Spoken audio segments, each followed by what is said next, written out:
말씀 나누겠습니다. 겨자씨 같은 천국의 은닉성, 마태복음 13장 31절과 32절 두 절 함께 봉독하겠습니다. 또 비유를 베풀어 가라사대 천국은 마치 사람이 자기 밭에 갖다 심은 겨자씨 하나 같으니 이는 모든 씨보다 작은 것이로되 자란 후에는 나물보다 커서 나무가 되매 공중의 새들이 와서 그 가지에 깃들이느니라. 아멘. 여러분 혹시 왕의 남자라는 영화를 기억하십니까? 이준익 감독에 의해서 2005년에 만들어진 그 영화는 대종상 시상식에서 무려 10개의 부분을 수상한 수작입니다. 연산군과 장녹수로 대표되는 왕궁의 그 권세와 왕의 세계죠. 또 장생과 공길이라는 광대가 모형하고 있는 광대의 세계를 극명하게 대조를 시켜서 보는 이들에게 과연 어떤 세계가 진짜 승리의 세계인가를 묻는 그런 영화입니다.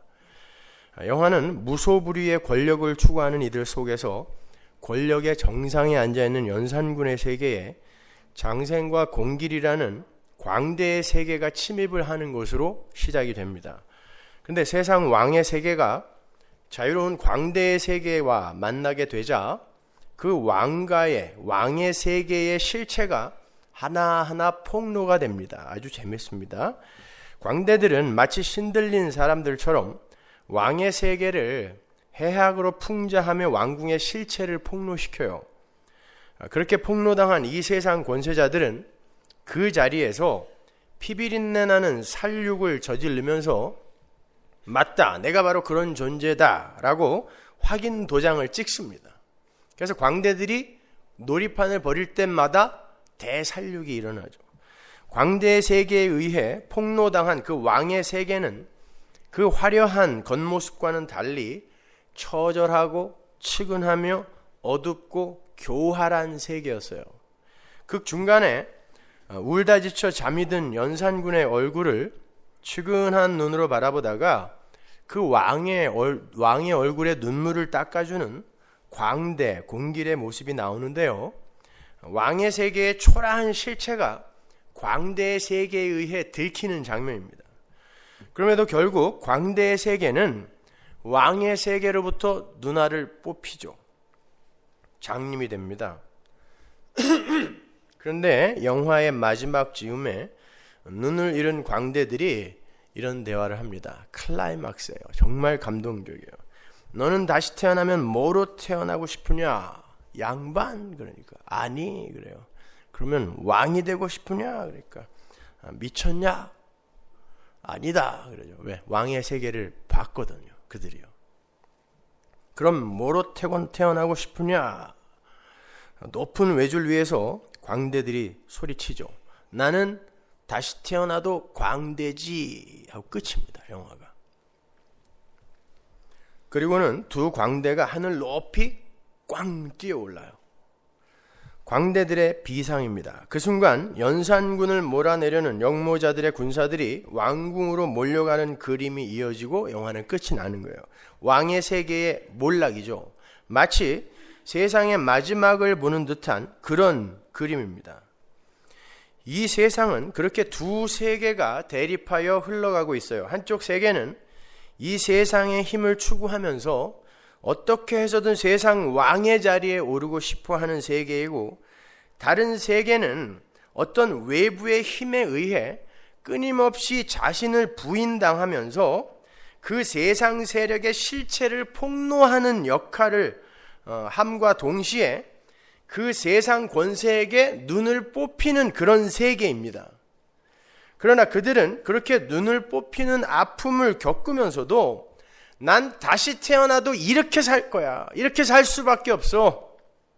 라고 자신 있게 외칠 수 있을 만큼 자신들의 역할을 기꺼워하는 이들이에요. 왜냐하면 그들은 이 세상 왕의 세계의 실체와 종말을 너무 확실히 알기 때문에 그래요. 어떻게? 믿음으로. 그래서 그들은 비록 왕의 세계에 의해서 눈을 뽑히는 고난을 당하는 한이 있어도 결국에 가서는 하늘 높은 곳으로 비상할 수 있는 자유로운 광대의 세계를 선택하는 거예요. 극중에서 광대들이 이야기하죠. 우리가 사는 곳은 땅도 아니고 하늘도 아니고 그 가운데 줄 하나 쳐놓고 그 위에서 사는 거야. 저는 그 말을 들으면서 우리 성도의 삶이 그러한 것이다라고 공감을 했었어요. 우리는 땅도 아니고 하늘도 아닌 땅과 하늘이 오버랩되어 있는 그런 이상한 공간에 살고 있어요. 성도는. 세상 사람들은 땅에 살지만 이 세대와 오는 세대가 겹쳐버린 이상한 세대예요. 땅에 사는 이들이 천국도 같이 살아요. 그래서 우리 성도는 아직 하늘에 도달하지는 못했지만 땅에 매이지 않을 수 있는 거예요. 그러나 우리는 우리 안에 침노에 들어오신 예수 그리스도에 의해서 점점 땅에서 발을 떼게 되고 결국 하늘 높이 비상하는 것으로 끝나는 것입니다. 이런 그림이에요. 마지막 장면이. 너는 죽어 다시 태어나면 뭐가 되고프냐? 양반으로 나면 좋으련? 아니, 싫다. 그럼 왕으로 나면 좋으련? 그것도 싫다. 난 광대로 다시 태어날란다. 이놈아, 광대짓에 목숨을 팔고도 또 광대냐? 그러는 니녀는 뭐가 되고프냐? 나야 두말할 것 없이 광대지!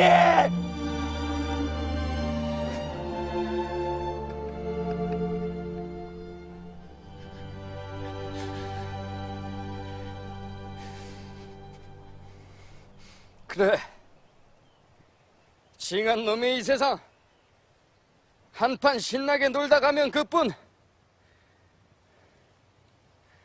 광대로 다시 만나 제대로 한번 맞춰보자.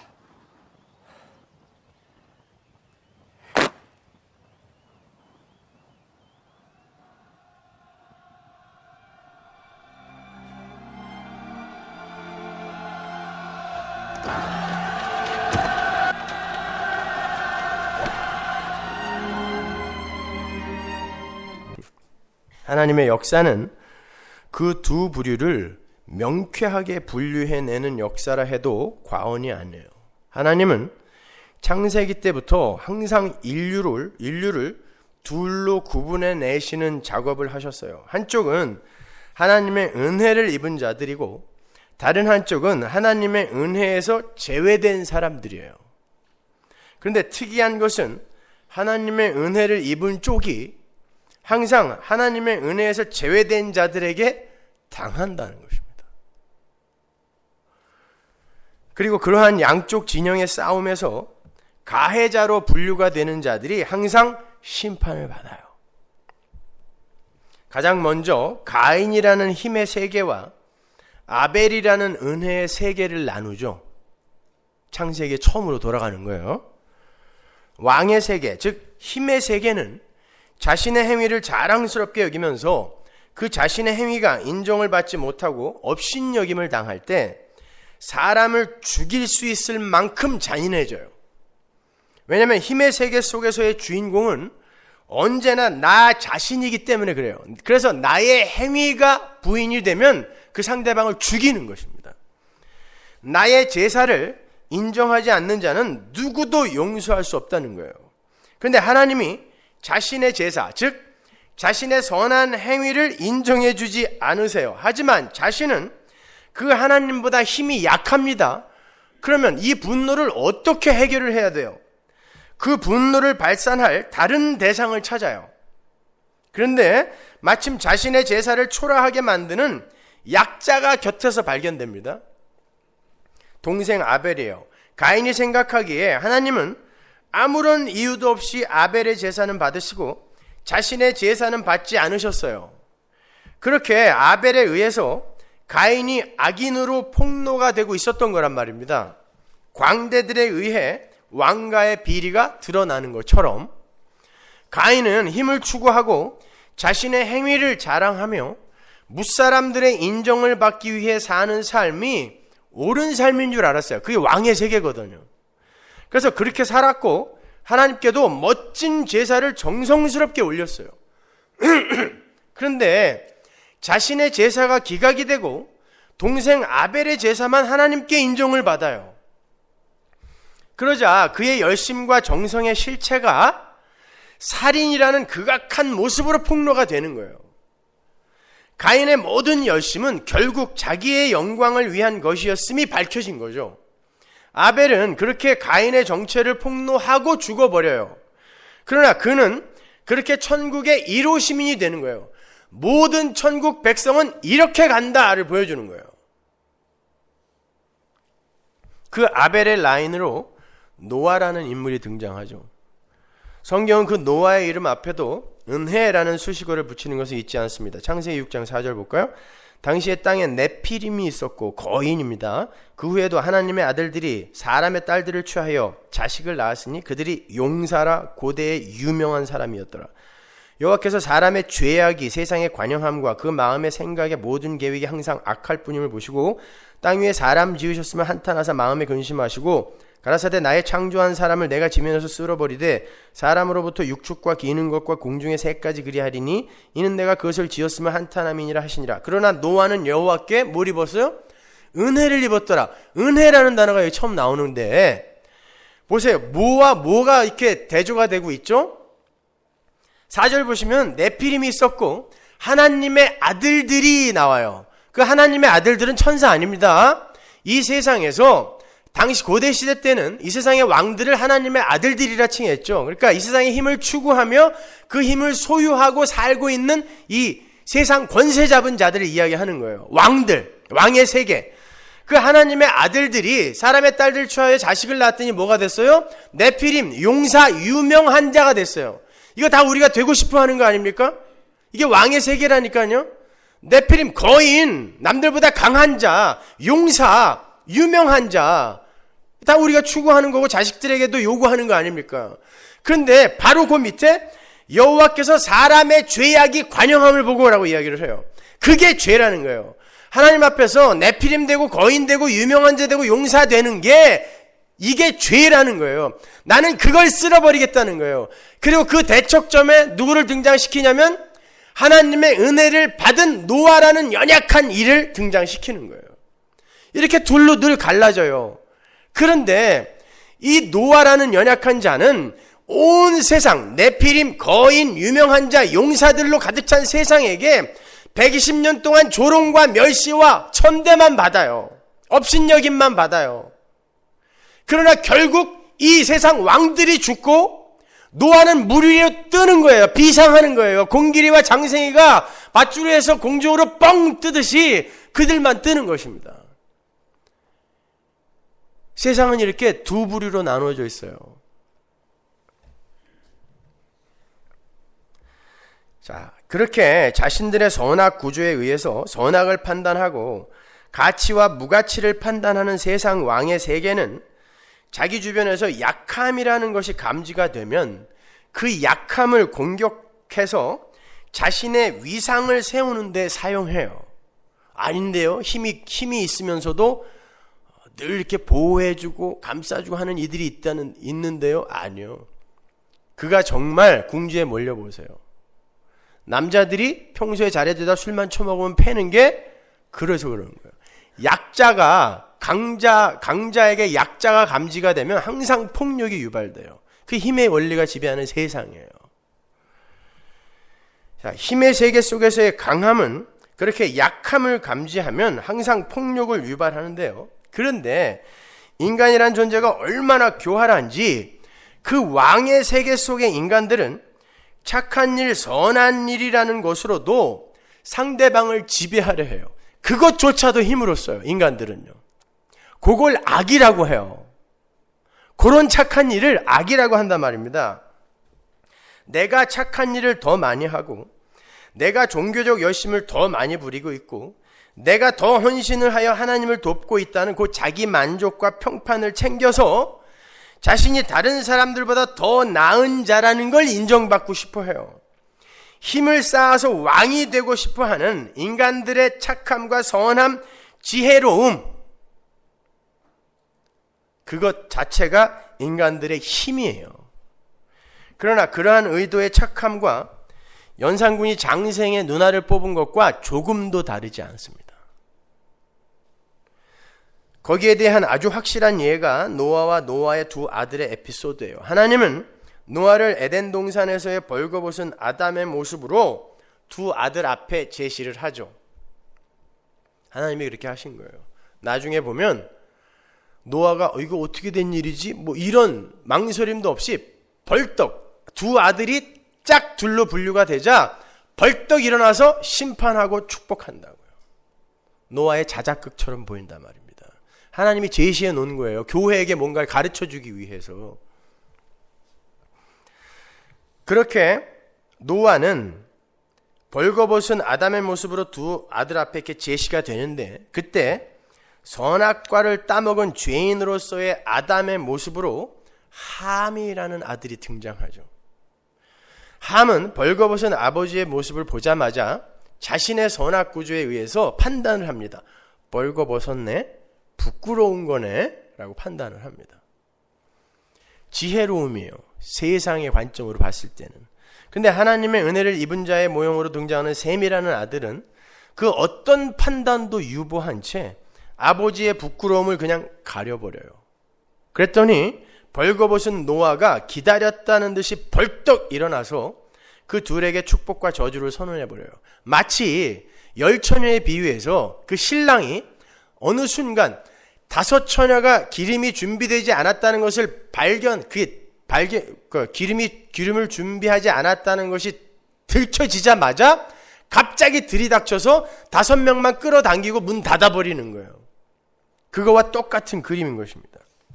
하나님은 그렇게 자신의 선악 구조에 의해서 선과 악을 판단하며 스스로의 목표 지점에 도달하려고 하는 세상 왕들의 세계와 선과 악의 모든 판단을 하나님께 의뢰하며 그분께 순종한 자로 살게 되는 은혜의 세계를 양분하는 식으로, 그런 형국으로 이 역사를 경륜해 가시는 거예요. 그래서 이쪽 사람들 심판하고 이쪽 사람들 천국으로 끌고 들어가시는 거예요.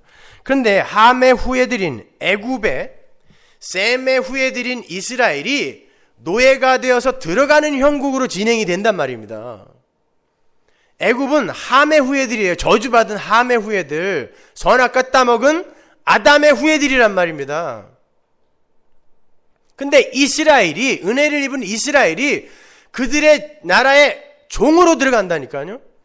그러나 결국 그것이 어떻게 결론이 나냐면 애굽, 함의 후손인 애굽이 이스라엘에 의해 박살이 나는 거예요. 장자가 다 죽었다는 건 끝났다는 뜻이에요. 그게 장자는 남자의 대표고 남자는 가정의 대표이기 때문에 전체가 끝났다는 상징이에요.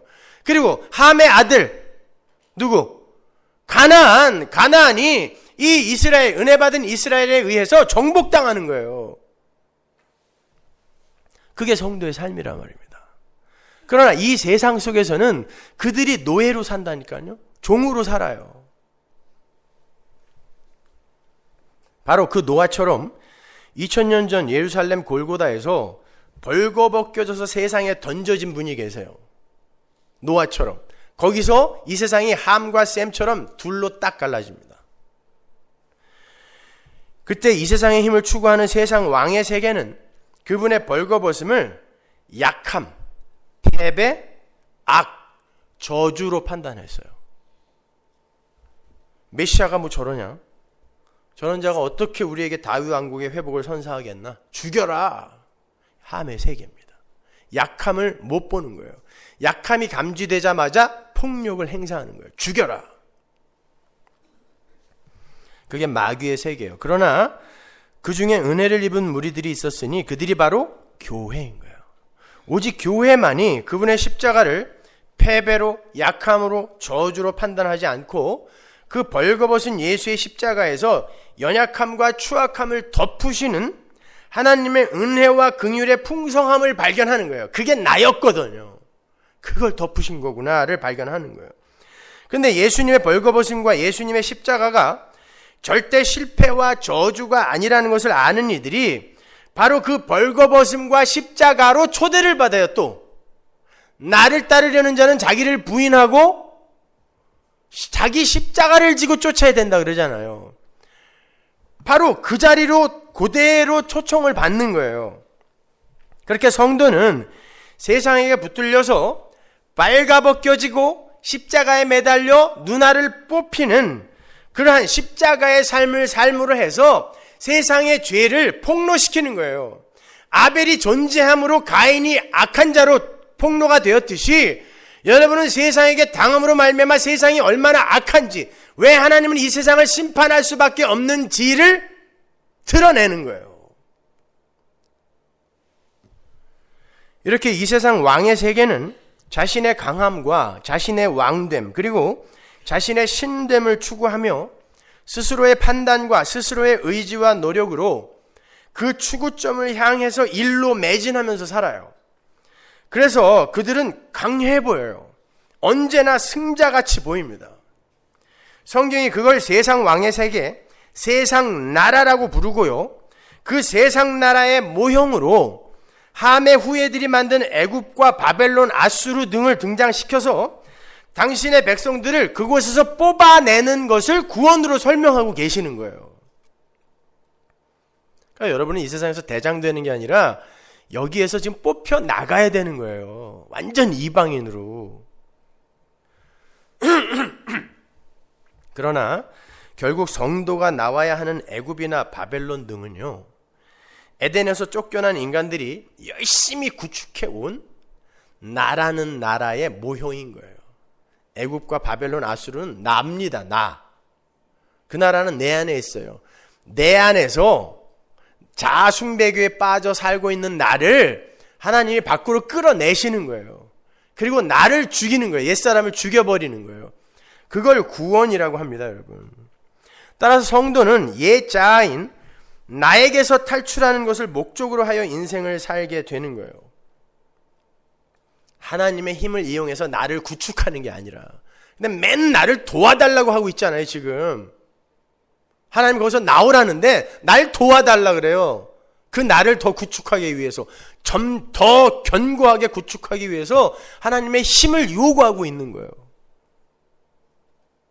이건 마귀의 종교입니다. 그건 기독교가 아니라. 그러한 세상 나라의 반대편에 있는 나라를 하나님 나라 천국이라 그래요. 하나님 나라가 천국이잖아요. 그게 대체 용어거든요. 히브리 사람들은 하나님이라는 단어를 함부로 못 썼어요. 그래서 여호와라는 그 단어의 발음이 그 발음이 아니에요. 몰라요. 그게 뭐로 읽어야 되는지. 사람들이 하도 이 소리를 내서 읽지를 않아갖고, 그래서 대충 읽는 거예요. 그냥 지금 여호와. 그리고 글을 쓰다가도 여호와의 이름이 나오면 목욕을 하고 와서 썼을 정도로 하나님의 이름을 안 불렀어요. 그래서 하나님 나라를 그냥 하늘나라라고 해요. 그러니까 하나님이라는 용어의 대체 언어로 하늘이라는 단어를 많이 써요. 그래서 구약에는 하나님 대신에 하늘이라는 용어가 굉장히 많이 쓰여 있어요. 근데 지금까지 여러분이 살펴보신 것처럼 하나님 나라가, 천국이 이 세상에 펼쳐질 때에는 세상 나라에게 맞아 죽는 모습으로, 선악 분별도 못하는 어리석은 모습으로, 세상에게 조롱당하며 멸시당하는 모습으로 나타나게 된다 그랬죠. 아벨, 노아, 셈, 교회, 모든 천국의 백성들이 이 세상에서 약자의 모습으로 비경제적이며 비실용적이며 비합리적인 모습으로 보여진단 말이에요. 그들이 천국을 사는 사람이고 그들이 천국인데, 따라서 여러분이 예수를 믿고, 야, 나는 예수를 믿으면 천국을 경험한다는데 뭐 이런 놈의 인생이 다 있냐? 도대체 천국이라는 걸 요만큼도 맛본 적이 없어. 나는. 그게 천국입니다. 아시겠어요? 이 세상에 들어와 있는 천국. 거기에서 죄와 악이 싹 제해지면 비로소 행복으로 가득 차게 되는 거예요. 근데 이 세상 속에서는 그게 천국인 거예요. 천국 살고 계시죠? 네, 아멘 많이 하시네. 힘드신가 봐요. 자, 그 하나님 나라의 왕이신 예수님이 이 땅에 오셔서 이 땅에서 천국을 사는 천국 백성의 모습을 분명하게 보여주셨는데, 그 결국이 뭐였어요? 하나님 나라 천국의 왕이 이 땅에 내려오셔서 천국 백성의 삶을 살다 가셨어요. 역사 속에서. 결국이 뭐였어요? 어떻게 끝났죠? 십자가에서 맞아 죽었지 않습니까? 그러면 왕이 그렇게 죽었으면 그 나라 백성의 삶은 어떻겠냔 말이에요. 똑같은 거예요. 결국 세상에게 맞아 죽는 것이 천국 백성의 삶인 거예요. 그런데 그게 승리래요. 하나님이. 그게 승리래요. 왜냐하면 자신의 왕됨을 추구하며 살던 육이 죽어야 하나님의 왕되심을 인정하며 사는 영으로 다시 살기 때문에 그래요. 바로 그 모형으로 예수님의 육신이 십자가에서 죽는 거예요. 왜? 우리의 죄가 되셔서 죽은 거니까. 육신이 되셔. 예수님이 그 육신 속에 우리의 죄를 다 담은 거니까. 그죠? 그걸 죽이는 거예요. 그리고는 부활의 몸으로 다시 사는 거예요. 그렇게 하여 우리는 이 세상 나라에서 아들의 나라로 옮겨지는 거예요. 골로새서 1장 13절. 따라서 구원받은 성도는 계속해서 조금씩 죽어가다가 육신의 죽음과 함께 완전히 죽고 그 육신이 젖어 살던 세상 나라의 삶의 원리와 완전히 반대되는 원리로 살게 되는 하나님 나라의 몸으로 다시 살게 되는 거예요. 그게 구원의 완성 지점인 거예요. 그러니까 이 세상에서 뭐 해야 돼요, 여러분은? 계속 털리고 비워지고 해체당하며 죽는 겁니다. 그게 신앙생활이에요. 그럼 잘못 왔네 하시는 분들은 빨리 달마사로 가세요. 거기선 살려줍니다. 인간은 신이야 살려줘요. 살고 싶으신 분은 거기로 가세요. 그러나 마지막에 죽습니다. 그렇게 천국은 이 세상 나라를 침공해 들어와요. 그리고는 이 세상 나라를 박살내어 점령하는 거예요. 이스라엘이 가나안을 야금야금 먹어서 결국엔 다 점령해버린 것처럼 천국이 우리를, 이 세상 나를 침공해 들어오면 그 천국이 나를 조금씩 점령하여 결국은 다 먹어버리는 게 신앙생활이란 말입니다. 그러니까 천국에 의해 여러분은 점령당해야 되는 거지. 여러분의 나라를 구축하기 위해 천국을 이용하는 게 아니라니까요. 이 나라를 여기서도 구축하고 나중에 죽어서도 여기에 가겠다라는 착각을 버리세요. 여기에게, 이 천국에게 내 나라가 점령당하지 않으면 여러분은 천국에 못 들어갑니다. 마태복음 11장 12절 보세요. 세례 요한의 때부터 지금까지 천국은 침노를 당하나니 침노하는 자는 빼앗느니라. 한글 개역 성경에는 마치 천국이 침노를 당하는 것처럼 번역이 되어 있는데 여러분 천국이 어떻게 침노를 당합니까? 여기 쓰인 비아제타이라는 동사는요, 수동태의 모습으로 능동태를 표현하는 헬라어의 디포넌트 동사라 그랬죠? 라틴어와 헬라어에만 있는 이태 동사라는 거예요. 따라서 그 어구를 정확하게 번역을 하면 세례 요한 때부터 천국이 세상 나라를 침노하여 빼앗는다는 뜻이에요. 그리고 그것들이 천국의 것이 된다는 뜻이에요. 엄밀히 말해 천국은 예수님에 의해 이 땅에 들어왔습니다만 그 침노에 들어오는 하나님 나라의 길을 미리 예비한 자가 세례 요한이기 때문에 예수님이 세례 요한 때부터라고 이야기한 거예요. 세례 요한이 회개하라 천국이 가까웠다를 처음 이야기한 사람이거든요. 그래서 세례 요한 때부터인 거예요. 천국이 이 세상 나라, 즉 애국과 바벨론을 침공하여 그들을 그곳에서 빼내올 때 그 세상 나라는 풍지박산이 나야 되는 거예요. 전쟁이 일어난 거니까. 다른 말로 나라는 세상 나라가 하나님 나라의 침공을 받게 되면 육신의 나라가 조금씩 점령을 당하면서 나라는 나라 속에 갇혀있던 새 생명이 밖으로 드러나게 되고 결국 육으로서의 나는 천국의 침공을 당해서 멸절되어 가게 되는 거예요.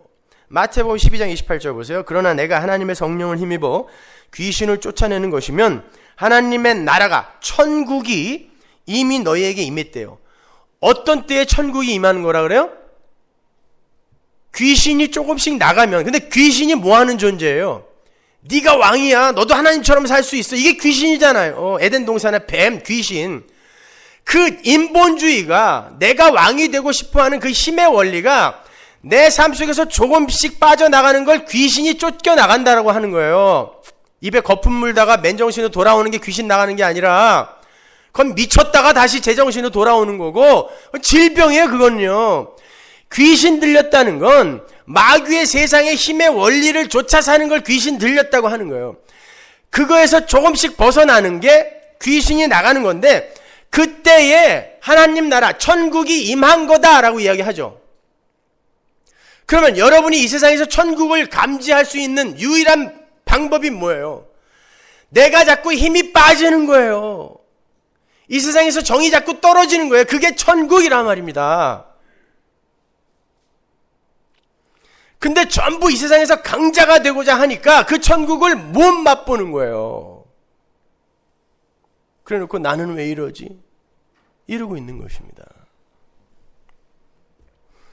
29절 사람이 먼저 강한 자를 결박하지 않고야 어떻게 그 강한 자의 집에 들어가 그 세간을 늑탈하겠느냐. 결박한 후에야 그 집을 늑탈하리라. 보세요. 늑탈이라는 건 완전히 털어버린다는 뜻인 거예요. 털어버린다는 뜻이에요. 강한 언어예요 이게. 예수님께서 하나님 나라 천국을 말씀하시면서 그 천국이 임한 자의 삶을 한마디로 정의해 주는데 그것이 바로 강한 자의 집에 쳐들어가서 강한 자를 결박하고 무력화시키고 그 마귀의 세간을 늑탈해 버리는 거예요. 성령에 의해 귀신이 쫓겨나가는 거. 그러니까 이 세상에서 천국을 사는 자들의 삶은 나라는 우상을 숭배하기 위해서 온갖 세상 힘들을 끌어모으고 쌓아가던 자아가 점차 결박이 되고 그 속에서 작은 불씨로 존재하던 새 생명이 밖으로 조금씩 드러나는 형국이 된다라는 거예요. 왜냐하면 왕의 세계, 그 세상 나라는 바로 나라는 존재 안에 응축이 되어 존재하는 거니까 그게 해체되어져 가는 거예요. 쉬운 말로 나를 사랑하고 나를 숭배하기 위해서 심지어 착한 척, 바른 척, 열심 있는 척, 경건한 척까지 하면서 다른 이들 위에 군림하려 하던 나가 천국에 의해서 실체를 폭로당하고 그래서 덜 착한 것처럼 보여질 수 있어요. 왜? 이제 쇼를 안 하게 되거든요. 옛날에는 너무 쇼를 많이 해갖고 너무 착해 보였는데 이제 그 쇼를 그치니까 덜 착해져 보일 수 있어요. 구원받으면. 그 천국이라는 불도저에 의해서 납작하게 오징어포가 되어가는 그런 모습이 되는 거예요. 그래서 천국에 의해서 침공을 당하는 성도는 때때로 실패한 자처럼 보이기도 하고 연약한 자처럼 보이기도 하며 때로는 불성실하고 부도덕한 모습으로 보이기도 해요. 왜? 실체를 계속 폭로당하기 때문에. 자신을 높일 수 있는 모든 방법을 천국에 의해서 빼앗겨가는 거예요. 그 중에 종교행위, 착한 일도 다 들어있다니까요. 이것도 뺏겨요.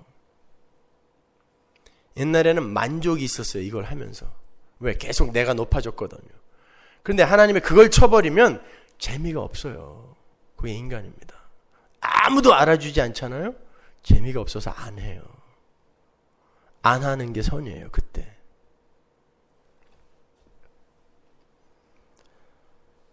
자, 그렇게 천국에 의해 성도는 침공을 당하면서 이 세상에서 연약한 자로 보이게 되는데 그것을 보고 그것을 경험하면서 성도는 자칫 잘못하면 실족하게 돼요.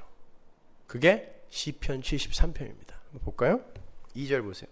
나는 거의 실족할 뻔하였고 여기서 거의라는 말이 완전히 실족했다는 거예요. 나는 거의 실족할 뻔하였고 내 걸음이 미끄러질 뻔하였으니 이는 내가 악인의 형통함을 보고 오만한 자를 질시하였음이로다.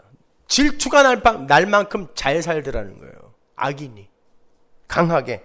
저희는 죽는 때에도 고통이 없고 그 힘이 건강하며 타인과 같은 고난이 없고 타인과 같은 재앙도 없나니 그러므로 교만이 저희 목걸이요 강포가 저희의 입는 옷이며 살찜으로 저희 눈이 솟아나며 튀어나온다는 거예요. 얼마나 살이 쪘으면.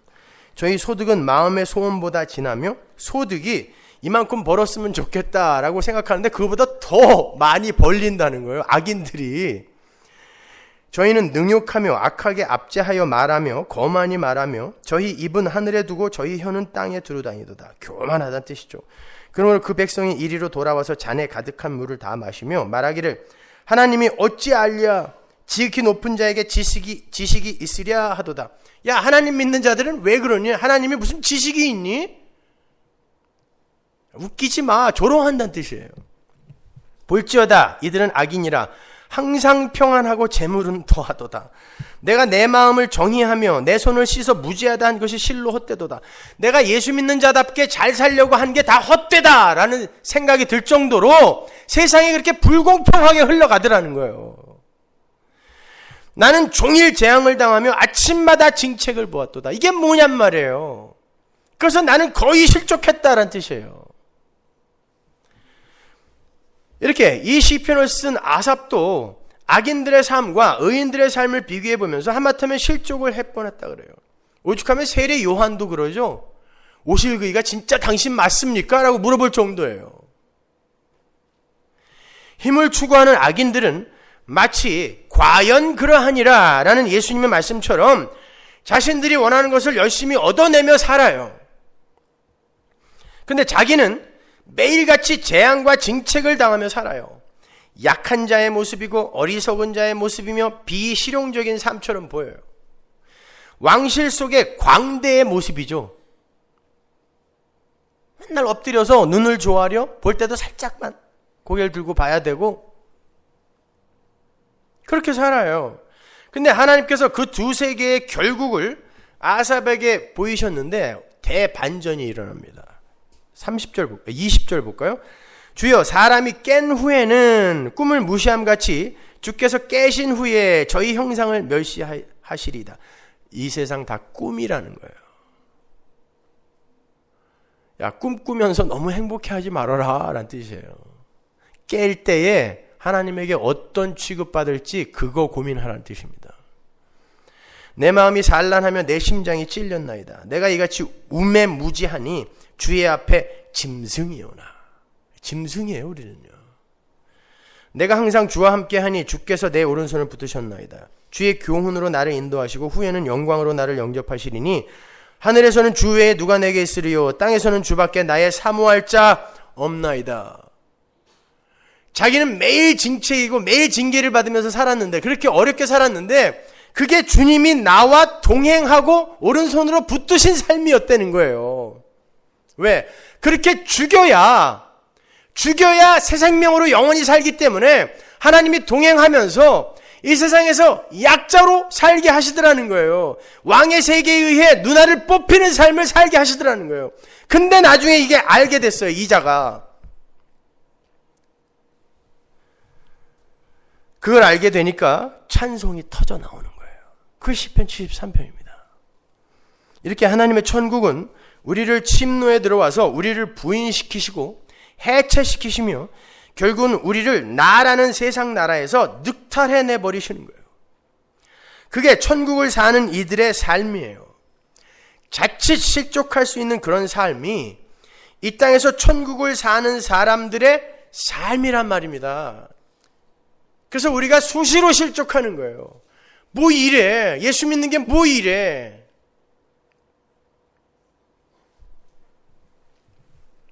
바로 그 이야기에 붙어 있는 게 오늘 우리가 함께 읽은 겨자씨 비유인 거예요. 겨자씨의 비유가 어떻게 시작됩니까? 천국은으로 시작되잖아요. 하나님 나라는 이라고 시작되는 거예요. 하나님 나라는 겨자씨다 이야기해요. 겨자씨다. 주님은 천국이 이 땅에서 어떤 모양으로 나타나게 되는지를 아주 기가 막힌 소재를 사용하셔서 설명을 해 주시는 거예요. 천국은 이 땅에서 거의 보이지 않는 겨자씨처럼 은닉이 되어서 믿음이 없는 자들이 볼 때에는 이게 뭐야? 이렇게 하면서 실족할 만한 모양으로 와 있다는 뜻이에요. 그런데 실제로 그 천국은 공중의 새들이 와서, 이건 열방이죠. 랍비들의 언어로 열방이 가지에 깃들일 만큼 보편적 교회를 이야기하는 거예요. 엄청난 실체를 숨기고 있는 것이다라는 그런 말씀이에요. 천국의 완료성이에요.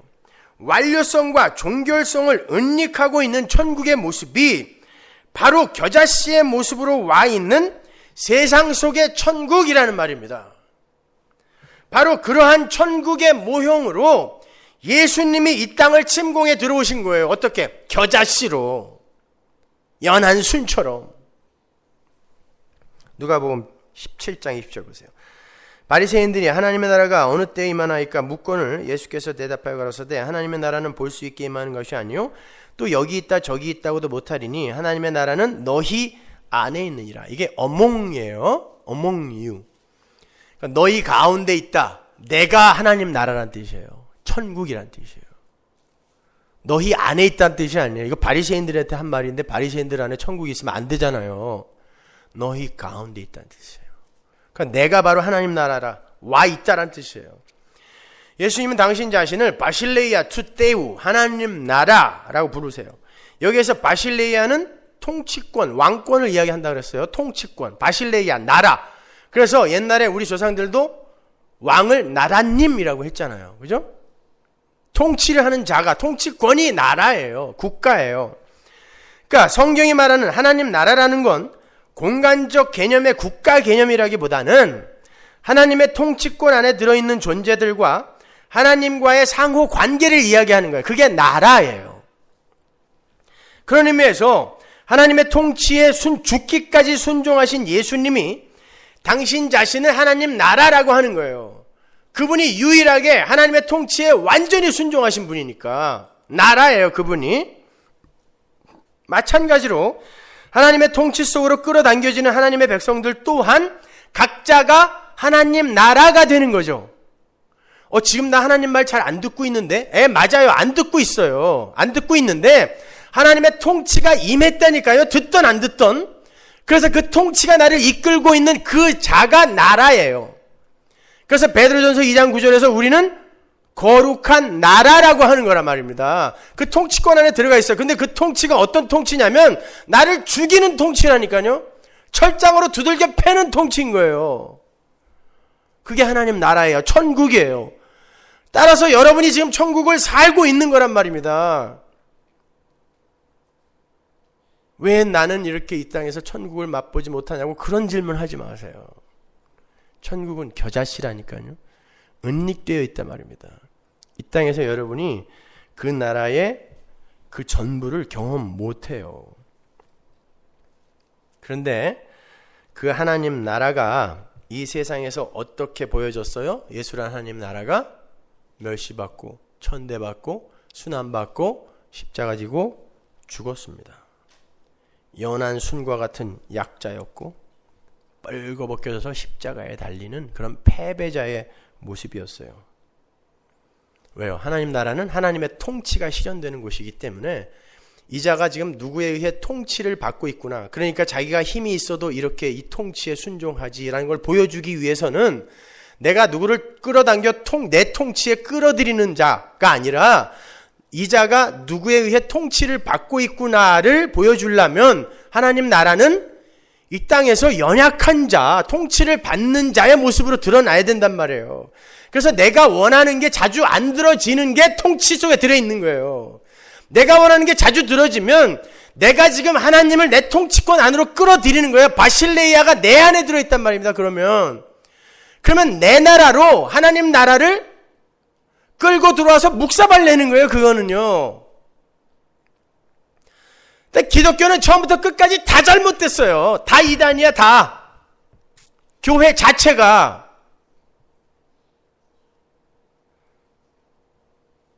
근데 멍하니 끌려가는 거예요. 자기에게 어떤 유익을 준다고 하니까 멍하니 끌려가는 거예요.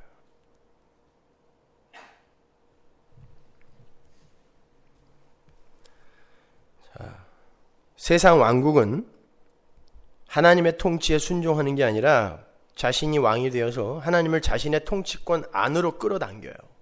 내가 나의 뜻대로 나를 통치하는 거예요. 나의 뜻대로. 그게 세상 왕국이에요. 그래서 자신의 소원과 비전과 야망을 성취하고 인기와 명성과 훌륭한 평판을 얻는 데 하나님을 이용한단 말입니다.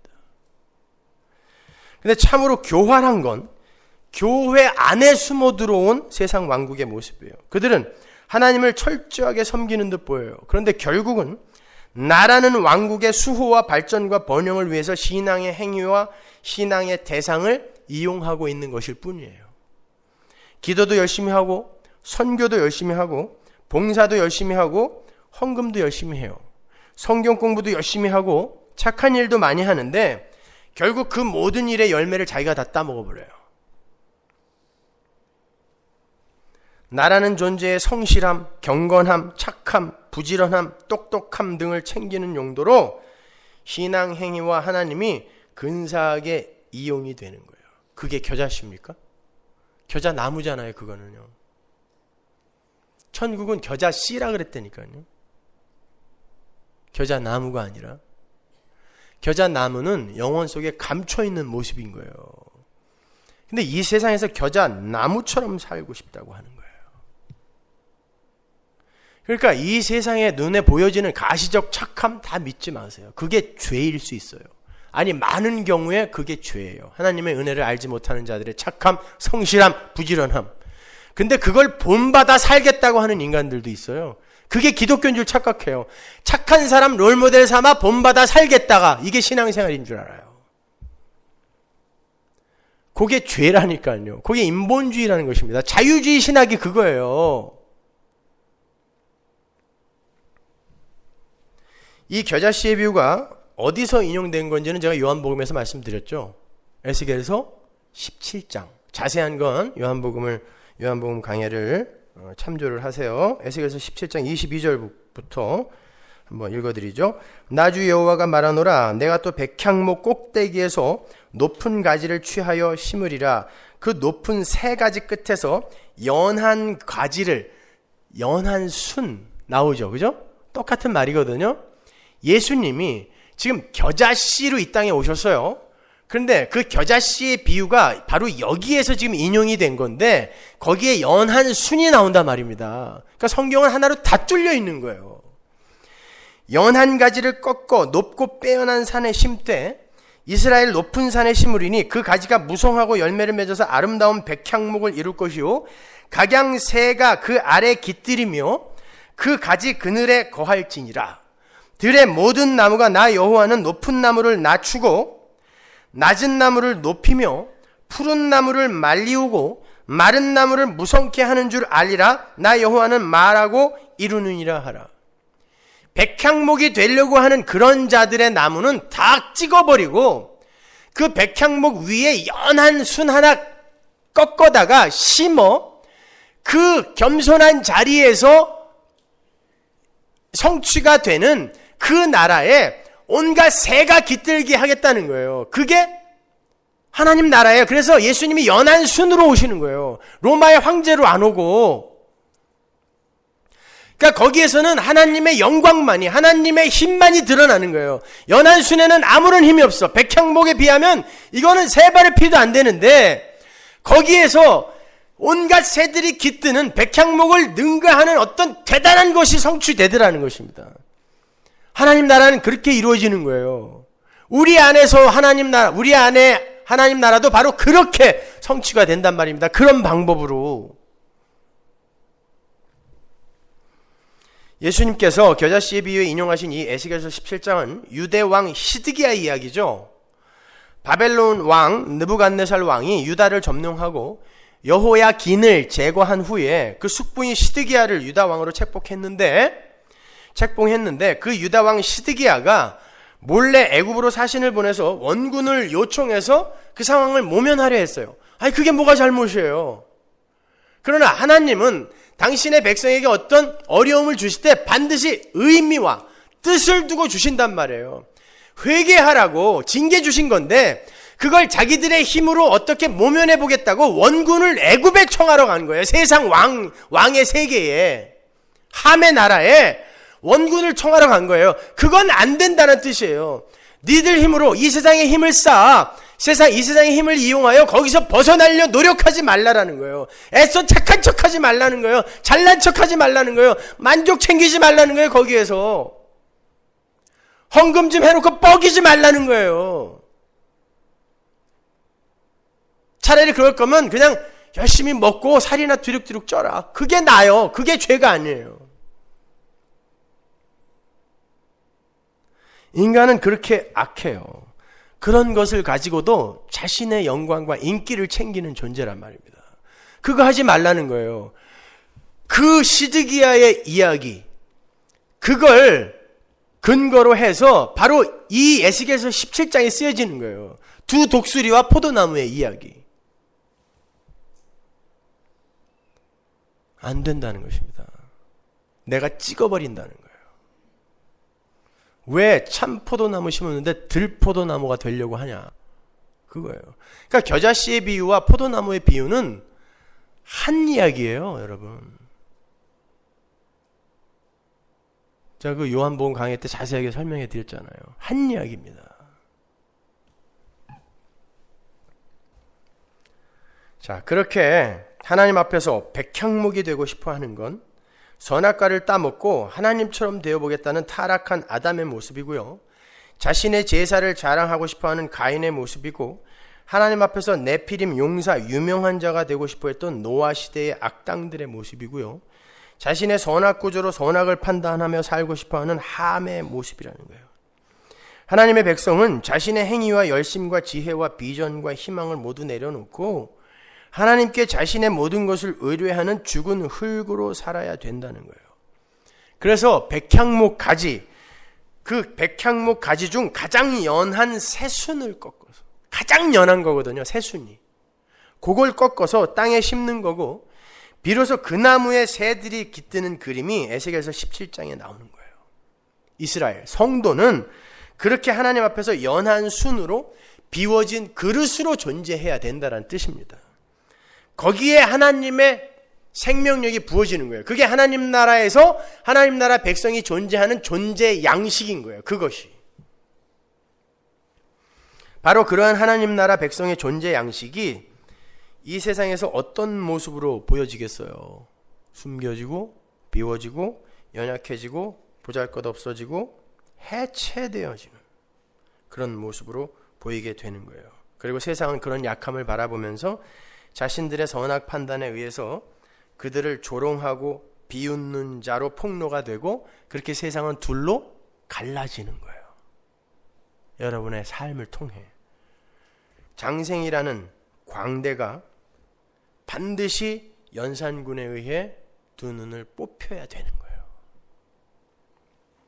그러나 그렇게 세상에게 두 눈을 뽑히는 장생이 하늘로 높이 비상하는 승리자인 거고, 그의 두 눈을 뽑은 이 세상의 왕들이 하나님의 심판의 칼날을 받게 되는 멸망받을 자들이라는 거예요. 그래서 천국이 겨자씨인 거예요. 겨자나무가 아니라 겨자씨. 그러나 번영의 신학이라는 것을 주장하는 역사 낙관주의자들은 이 비유를 아주 낙천적으로 해석을 하죠. 천국은 이 세상 속에서 겨자씨로 출발해서 새들이 깃드는 커다란 나무로 부흥되고 발전되는 거라는 해석을 해요. 그런 설교 많이 들어보셨죠? 완전히, 그래서 덩치가 커지고 사람이 많아지고 소유가 많아지는 것이 축복이라고 가르쳐요. 완전히 반대예요. 반대로 가르치는 거예요. 그들은 이 예수님의 비유가 구약에 어디에서 인용이 된 건지도 한 번도 공부해보지 않은 거예요. 그죠? 에스겔서 17장을 주의 깊게 한 번만 읽어봤어도 이 이야기가 그 이야기가 아니라는 것을 금방 알아요. 그 50만 넘으면. 그런데 천국이 겨자씨로 출발해서 겨자나무로 부흥되는 거라는 그런 얘기는 지가 하고 싶은 얘기를 하는 거예요. 그냥. 아무튼 하나님은 그러한 가짜들을 넘어뜨리기 위해서 일부러 비유를 이렇게 모호하게 만들어 제시하시는 거예요. 가짜들아 읽고 넘어져라. 여러분, 하나님이 너무 매몰차다고 생각하지 마세요. 하나님은 이렇게 역사를 둘로 분류하시는 거라니까요. 그래서 반드시 가짜들이 오해할 만한 내용이 성경에 너무 많아요. 그래서 제대로 안 읽으면 빵빵 넘어져요. 그거 읽다가. 오늘 본문 바로 위에서 주님이 말씀해 주시는데, 왜 내가 비유로 이야기하는지 내가 너희에게 알려주마 라고 뭐라고 말씀하세요? 좀 더 원색적으로 마가복음으로 가서 읽어드릴게요. 4장 11절. 이르시되 하나님 나라의 비밀을 너희에게는 주었으나 외인에게는 모든 것을 비유로 하나니 이는 저희로 보기는 보아도 알지 못하며 듣기는 들어도 깨닫지 못하게 하여 돌이켜 죄사함을 얻지 못하게 하려고 함이니라. 예수님이 하신 말씀이에요. 못 알아듣게 하려고 내가 이런 비유를 쓴 거야. 그러니까 이 비유를 구약과 전혀 무관하게 천국은, 그리고 성도는, 하나님 나라로 이 땅에 온 성도는 겨자씨로 출발하여 크게 부흥하여 겨자나무가 되어야 된다라고 해석을 하는 이들은 어떻게 된 거죠? 예수님에 의해 눈과 귀를 막힌 자들인 거예요.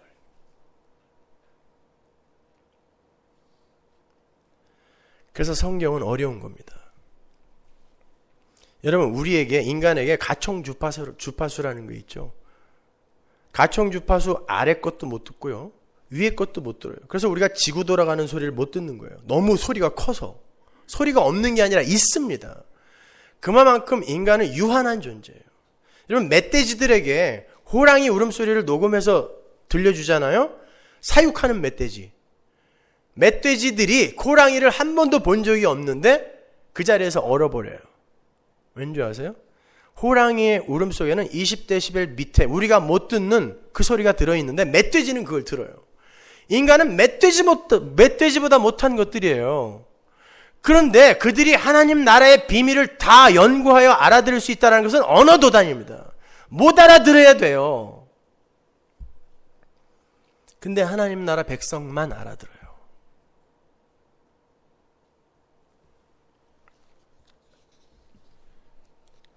천국의 영광은 영혼 속에서 비로소 드러나는 거지 절대 이 세상 속에서 겨자나무처럼 드러나지 않습니다. 그런데 이 세상 권세 잡은 자에게 속해 있는 교회 안의 가라지들은 천국이 이 세상 속에서 겨자나무처럼 번성할 거고 그 화려함을 드러낼 것이라고 착각하는 거예요. 그래서 예수를 믿으면 사업도 번성해야 되고 병도 안 걸려야 되고 성공과 부흥의 가도만을 달려야 한다고 믿는 거예요. 여러분, 이 겨자씨 비유가 어디 밑에 붙어 있어요? 제가 마태복음 12장 13장 읽어오라 그랬죠? 어디 밑에 붙어 있어요? 알곡과 가라지의 비유 밑에 붙어 있잖아요. 가라지들은 오해할 거라는 것입니다. 근데 재밌는 건요, 그 가라지들의 논리가 이 세상에서는 맞아 들어가는 것처럼 보인다는 거예요. 그게 우리가 조금 전에 찾아 읽었던 시편 73편입니다. 그들의 논리가 맞아 들어가는 것처럼 보이죠. 살이 쪄서 눈알이 튀어나올 것 같아. 너무 잘 돼서 모든 게 걱정이 없어. 죽을 때도 건강해요. 어디 아삽뿐입니까? 하박국, 요나 전부 그런 불평하죠. 왜 악인들이 번성하고 의인들이 이렇게 고난을 당하게 놔두십니까? 그러잖아요. 그 선지자들이. 그렇게 이 세상 가라지들의 삶은 이 세상에서 강자로, 왕으로, 연산군으로, 다스리는 자로, 지혜 있는 자로, 이기는 자로, 힘 있는 자로, 번영과 번성과 성공을 누리는 자로 나타나게 될 거예요. 그러나 하나님은 이 겨자씨의 비유를 역사 낙관론이나 번영의 신학으로 곡해할 가라지들에게 무서운 경고를 아울러 하세요. 제가 그들에게 반론을 한번 제시해 볼게요. 에스겔서 31장 3절로 가보세요. 볼지어다 아수르 사람은 가지가 아름답고 그늘은 삼림의 그늘 같으며 키가 높고 꼭대기가 구름에 닿은 레바논 백향목이었느니라. 아수르가 나와요. 이건 바벨론의 다른 이름이에요. 그죠? 바벨론과 아수르, 애굽 이런 나라들은 지금 세상 나라, 성도가 빠져나와야 하는 세상의 권세, 힘의 원리가 지배하는 세상을 상징하는 나라니까 그 아수르의 권세를 백향목 나무라고 그래요. 물들이 그것을 기르며 깊은 물이 그것을 자라게 하며 강들이 그 심긴 곳을 둘러 흐르며 보의 물이 들의 모든 나무에까지 미치매 그 나무가 물이 많음으로 키가 들의 모든 나무보다 높으며 굵은 가지가 번성하며 가는 가지가 길게 빼어났고 공중의 모든 새가 그 큰 가지에 깃들이며 똑같죠.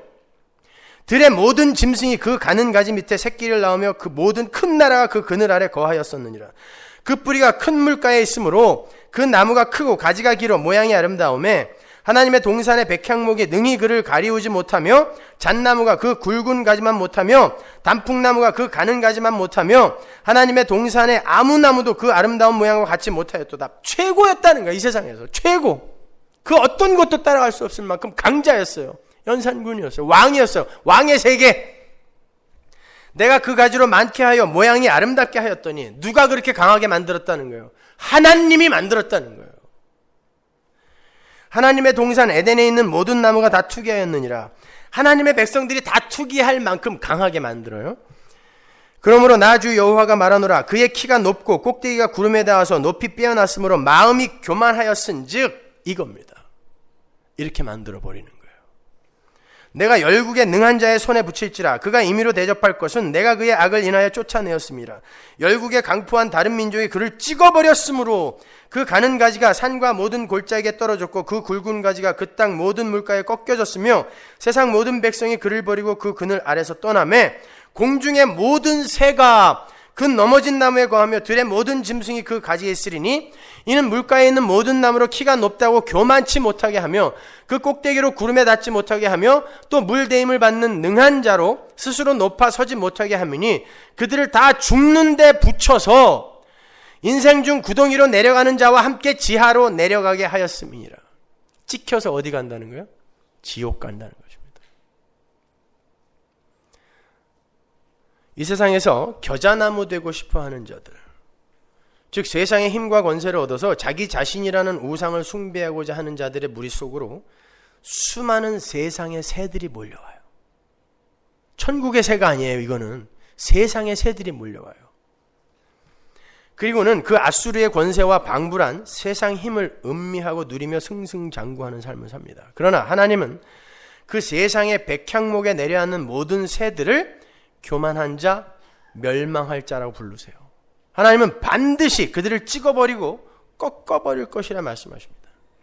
하나님은 요한계시록에서 그러한 세상, 아수르, 바벨론의 권세와 그 힘, 그걸 상징하는 나무, 백향목 나무에 내려앉으려 하는 새들을 더럽고 가증한 새라 그래요.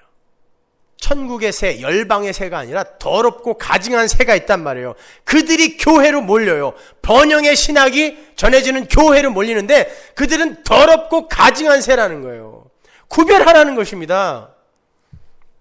계시록 18장 2절 보세요. 힘센 음성으로 외쳐 가로되 무너졌도다 무너졌도다 큰 성 바벨론이여 백향목이여. 아수르, 바벨론 같은 말이죠. 귀신의 처소와 각종 더러운 영에 모이는 곳과 각종 더럽고 가증한 새에 모이는 곳이 되었도다. 그 음행의 진노의 포도주로 인하여 만국이 무너졌으며 또 땅의 왕들이 그로 더불어 음행하였으며 땅의 상고들도 그 사치의 세력을 인하여 치부하였도다 하더라. 사치의 세력, 땅의 왕들 막 나오죠. 왕의 세계, 더럽고 가증한 새들이에요. 그게. 또 내가 들으니 하늘로서 다른 음성이 나서 가로되 내 백성아 come out my people, 거기서 나와라. 나와라예요. 내 백성아 거기서 나와. 그의 죄에 참여하지 말고 그의 받을 재앙들을 받지 말아라. 세상 왕들, 다른 말로 이 세상에서 왕이 되고 싶어하는 타락한 첫째 아담 속의 죄인들이 바벨론이라는 세상 나무에 모여 앉아서 바벨론과 음행을 일삼았다는 거예요. 하나님은 그 바벨론을 사치의 세력이라고 부르시면서 내 백성아 거기서 나와라라고 외치세요. 그 나무에는 앉으면 안 된다는 거예요. 이 세상 속의 천국은 겨자씨이지 겨자나무가 아니라는 거예요. 번영의 신학, 조엘 오스틴 류의 그러한 복음 아닌 가짜 복음을 전하는 그런 교회에 내려앉지 말라는 것입니다. 찍혀 죽는다는 거예요. 거기에 모이는 자들이 더럽고 가증한 짭새들입니다. 제가 제일 싫어하는 말인데 하도 경찰당에 당한 게 많아갖고 더럽고 가증한 새라는 거예요.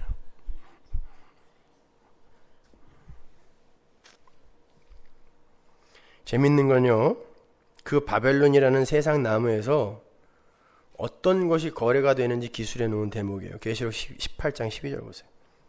그 상품은 바벨론에서 거래되던, 이 세상 왕의 세계에서 거래되던 상품, 금과 은과 보석과 진주와 세마포와 자주 옷감과 비단과 붉은 옷감이요, 각종 향목과 각종 상아 기명이요, 값진 나무와 진유와 철과 옥석으로 만든 각종 기명이요, 계피와 향료와 향과 향유와 유향과 포도주와 감람류와 고운 밀가루와 밀과 소와 양과 말과 수레와 종들과 사람들의 영혼들이라.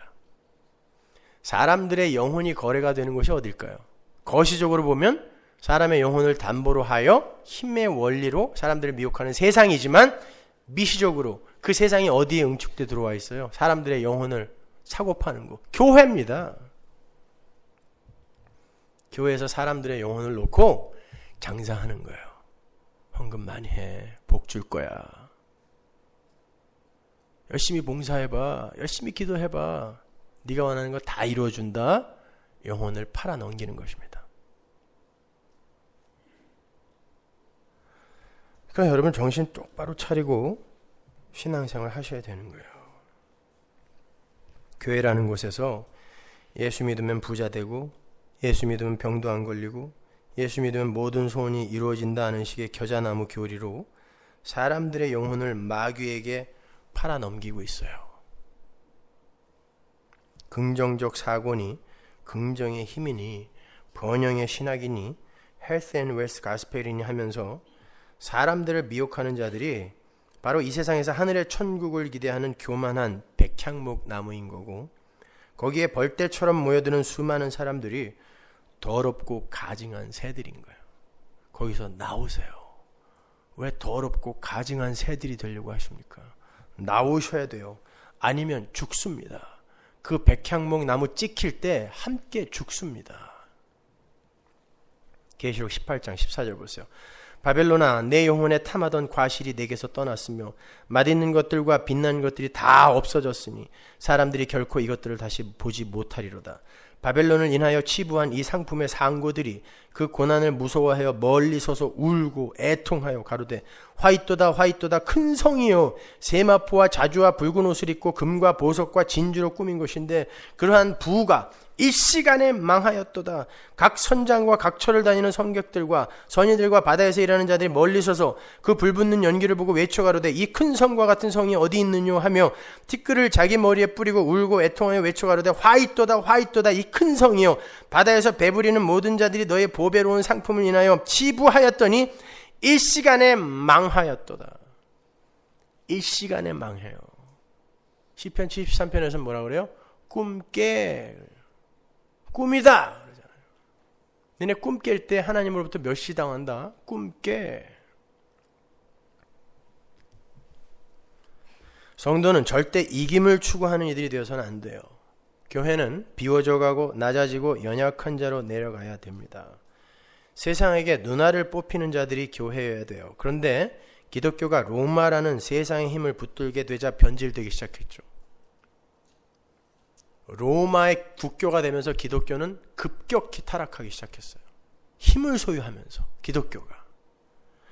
정작 세상의 힘을 추구하며 인간들의 힘과 노력과 가능성을 굳게 의지했던 유대주의, 그 유대주의가 선악과를 따먹은 아담의 사고 방식이에요. 그게 유대주의예요. 그래서 그 유대주의의 대표로 바리새인들이 등장하는 거고, 그게 우리라니까요. 그리고 우리의 사고 방식이 유대주의, 인본주의, 인간의 가능성을 부인하지 못하는 거예요. 끊임없이 바벨탑 쌓아서 하늘에 오르겠다고 하는 게 유대주의예요.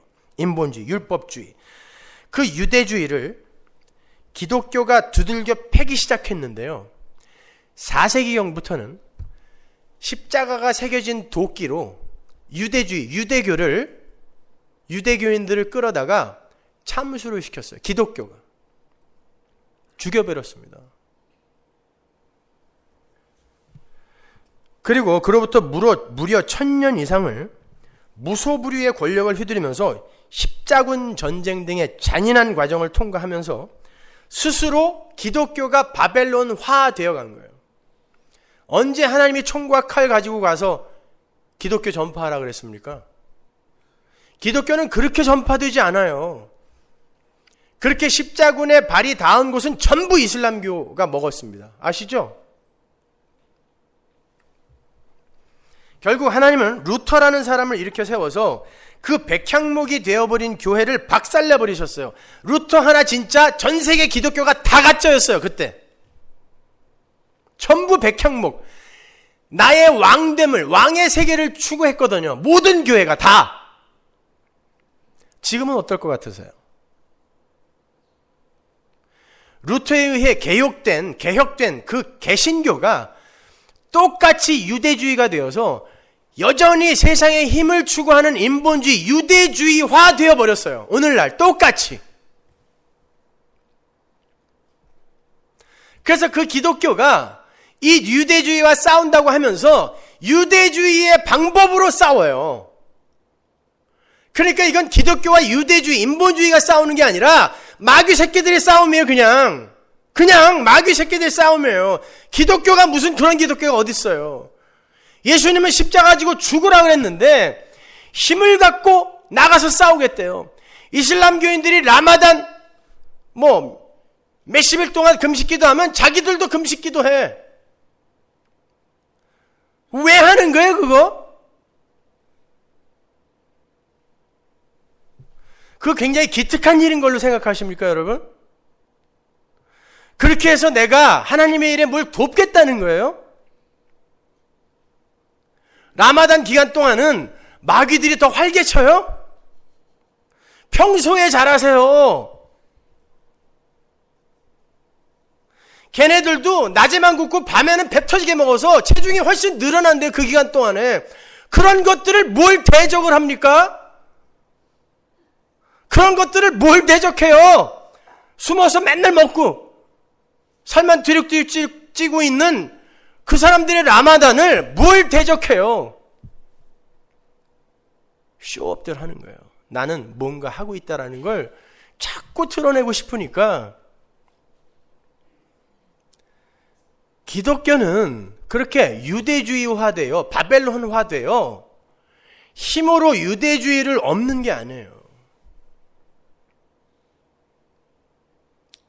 여러분, 이 유대주의, 그 대표인 유대인들을 수백만 명씩 학살하고 그들의 씨를 이 세상에서 멸절시키려고 했던 게 누굽니까? 나치입니다. 나치가 어디서 발흥했어요? 종교개혁이 일어난 개신교의 본부 독일 겁니다. 그때 당시에 독일의 모든 목사들이, 본회포 같은 사람도 있었지만 대부분의 목사들이 히틀러의 나치즘을 설교로 뒷받침해 줬어요. 예수 죽인 유대인들 죽여라. 그 나치즘, 나치와 손을 잡고 2차 대전을 일으켜서 유대인들을 이렇게 학살한 주범이 또 하나 있어요. 파시즘, 파쇼 이탈리아입니다. 이탈리아는 뭐의 본부예요? 로맨 캐톨릭의 본부 아닙니까? 이탈리아, 로마. 세상은 그 둘을 기독교라 그래요. 기독교에 의해 유대주의가 공격을 당했는데 이 기독교라는 이 존재가 세상의 악마의 모습으로 비춰지더라는 것입니다. 홀로코스트니 뭐니 해서. 기독교는 그렇게 밟는 게 아니라니까요.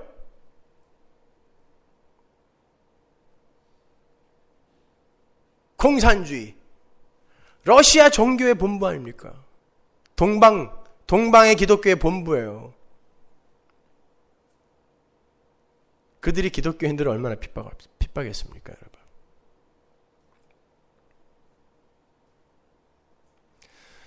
여러분, 기독교 힘의 원리를, 왕의 세계를 추구하는 기독교는 기독교가 아니에요. 그냥 악마의 종교일 뿐이에요. 그들이 역사 속에서 하나님에 의해 폭로된 거예요. 봐라, 기독교야. 너희들이 지금 유대주의를 공격한다고 하면서 어떤 모습으로 역사 속에 드러나디? 유대주의보다 억만 배 더 악한 모습으로, 마귀의 모습으로 드러나지 않니? 파쇼, 나치, 공산주의, 개신교, 로맨 캐톨릭, 신교, 구교, 동방정교. 이게 왜 세상 속에서 마귀로 이렇게 들켜져야 됩니까? 기독교는 힘을 추구해서는 안 돼요.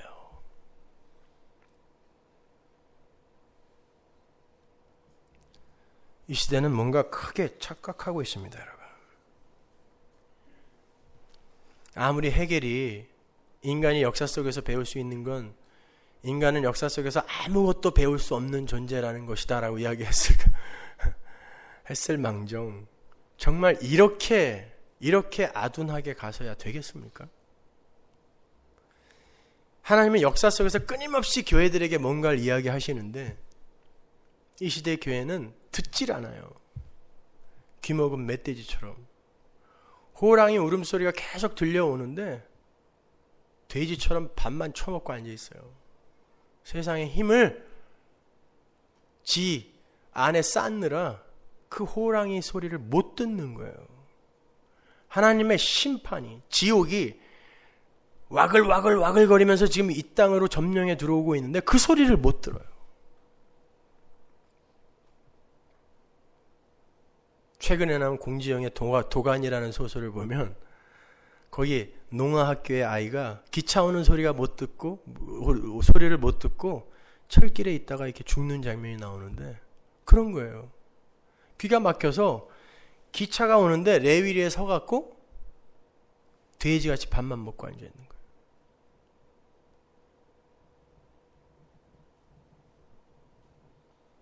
아닙니다. 여러분, 천국 가셔야 돼요.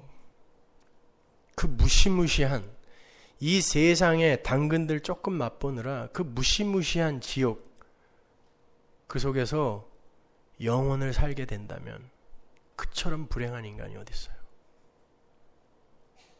서머나 교회까지 와서 여기서 이 표독스러운 설교까지 들었는데 지옥 가 있어. 그처럼 불행한 이가 어디 있어요? 달콤하고 위로되는 말 해주는 교회가 천지인데 하필 여기 와서 매주 욕만 먹고 지옥까지 갔어. 웃을 일이 아닌데 참 웃음이 나네요. 세상이 너무 우매하여. 여러분, 정신 차리세요. 기독교는 세상에서 부흥하고 번영하고 성공하고 착한 척하는 종교가 아닙니다. 세상은 여러분을 못 알아먹어야 맞아요. 성도는 세상에게 예수를 믿으면 저렇게 되는구나 라는 평가를 받는 게 아닙니다. 죄송하지만 겨자씨처럼 보여야 된다니까요. 성지순례 갔다 온 사람들 겨자씨 책받침에다 이렇게 코팅해서 갖고 온 거 있죠? 그게 제일 큰 겨자씨예요. 왜? 다른 겨자씨는 안 보이거든요. 근데 안 보이는 걸 코팅해서 주면서 여기 있다고 그러면 사기니까 제일 큰 걸 골라서 코팅해서 준 게 그건데 요만해요. 참깨 10분의 1도 안 돼. 근데 성도가 이 땅에서 무슨 영향력을 미쳐요?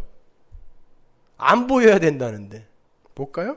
요한일서 3장 1절 보세요. 보라, 아버지께서 어떠한 사랑을 우리에게 주사 하나님의 자녀라 일컬음을 얻게 하셨는고 우리가 그러하도다. 그러므로 세상이 우리를 알지 못함은 몰라야 된단 말입니다. 건강한 교회, 건전한 교회 만들어서 세상의 모범이 되자. 그럼 세상이 그걸 보고, 아니 삼성의 그 조직을 배우세요. 그러면 차라리 건강하게. 우리는 세상에 영향력 못 미쳐요. 세상이 못 알아본다니까요. 사랑하는 자들아, 우리가 지금은 하나님의 자녀라. 장래에 어떻게 될 것은 아직 나타나지 아니하였으나. 겨자씨란 말이에요. 그가 나타내심이 되면 우리와 그가 같을 줄 아는 것은 그에 계신 그대로 볼 것을 인함이니. 천국은 예수님이 재림하실 때 그때 비로소 그 화려하고 위대한 정체를 드러낼 수 있어요. 그 전까지는 은닉되어 있어야 돼요. 그래서 여러분은 세상에게 누나를 뽑히면서도 그 장래의 소망 때문에 눈이 먼 채로 밧줄 위에서 공중으로 뛰어오르는 장생이와 공기류가 되셔야 되는 거예요. 왕의 세계는 다른 곳에 있는 것이 아니라 내 안에 존재해요. 그 내 안의 왕의 세계에 십자가 지신 예수가 광대의 세계로 천국으로 침노하셔서 나라는 존재의 악한 실체를 폭로시킨단 말입니다. 그리고는 결국 그 천국의 세력에 의해 나의 세계가 완전히 점령을 당하고 나는 새로운 하늘의 나로 완성이 되는 거예요. 그렇게 내가 해체되어지고 부인되어지는 내 안의 전쟁을 치르면서 내가 또 세상 속에 침투되는 천국으로 내가 또 세상 속에 침투되는 천국으로 작은 예수의 역할을 하게 되는 것, 그게 신앙 생활이에요. 어줍지 않은 겨자나무의 삶을 추구하다가 찍혀 불에 던지우는 비참한 종말을 맞지 마시고 겨자씨처럼 은닉되어 있는 듯 없는 듯 작은 자로 살다가 제 역할 다 마치고 천국에 영광스럽게 입성하는 진짜 천국의 삶을 잘 살아내시란 말입니다. 높이 날아오를 그날을 바라보면서 오늘을 잘 견디세요. 그 밑에는 심판인 거예요.